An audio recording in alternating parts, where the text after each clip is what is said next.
की तरफ से सेकंड टाइम, जी हाँ, एक बार और आपकी जो वैकेंसी है वो आप सभी की आई हुई है। ठीक है, ये अभी सेकंड टाइम आपकी वैकेंसी इंटेलिजेंस ब्यूरो में आपकी आई हुई है, जो कि आपकी सिक्योरिटी असिस्टेंट के तौर पे आप सभी की जो वैकेंसी है वो आप सभी की आई हुई है। ठीक है, अब यहाँ पर एक चीज़ आप और देखोगे कि सिक्योरिटी असिस्टेंट के बगल में एमटी लिखा हुआ है। मतलब क्या लिखा हुआ है? मोटर ट्रांसपोर्ट आपका लिखा हुआ है। ठीक है, अब ये मोटर ट्रांसपोर्ट आपका क्या रहता है उसके बारे में भी हम चर्चा करेंगे। ठीक है, लेकिन सबसे पहले यहाँ पर ये जो नोटिफिकेशन है ये आपका कब आएगा? ठीक है, स्टेज वाइज वैकेंसी जो है वो आपकी किस तरीके से ही है। ठीक है, और मोटर ट्रांसपोर्ट, तीन चीज़ों के बारे में हम बात करेंगे। तो सबसे पहले हम जान लेते हैं, यहाँ पर मैं आपको बता दूँ कि ये जो पूरा नोटिफिकेशन है जो 2023-24 रिक्रूटमेंट के उसमें निकला हुआ है, टोटल 362 वैकेंसी के लिए रिक्रूटमेंट आया हुआ है।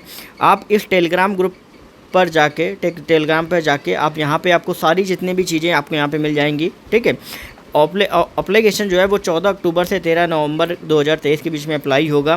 ठीक है, फ़ी जो है वो आपकी 450 रुपये आप सभी की रखी गई है। अब बाकी चीज़ों के बारे में हम आ जाते हैं। ये जो पूरा जो आपका शॉर्ट नोटिस है वे आप सभी का निकला हुआ है।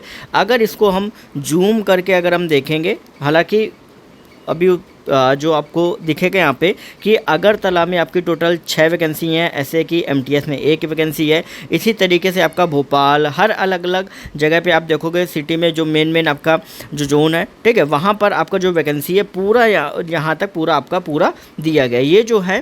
ठीक है, एक चीज़ मैं आपको बताना चाहूँगा कि यहाँ पर ये जो आप देख रहे हो ये कैटेगरी वाइज वैकेंसी, ये टोटल वैकेंसी है। ठीक है, तो मैंने आपको टोटल वैकेंसी 362 बताई हुई है, जो कि सिक्योरिटी असिस्टेंट या मोटर असिस्टेंट की है।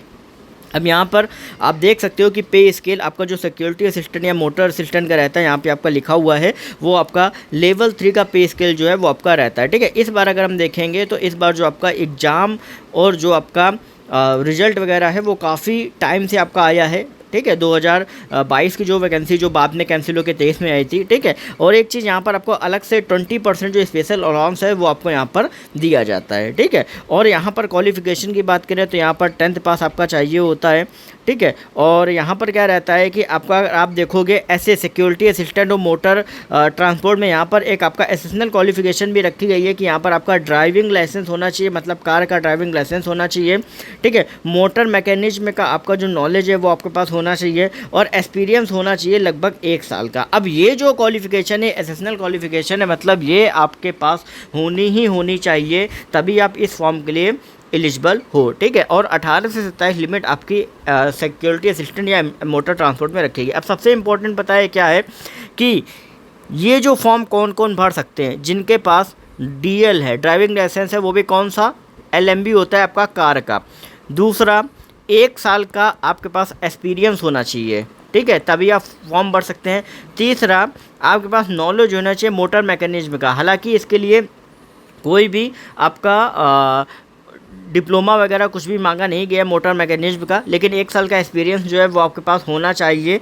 ठीक है, और डीएल आपके पास होना चाहिए कार का, तभी आप सिक्योरिटी असिस्टेंट का जो फॉर्म है वो आप पूरी तरीके से भर सकते हो। ठीक है, ये चीज़ ध्यान में रखें।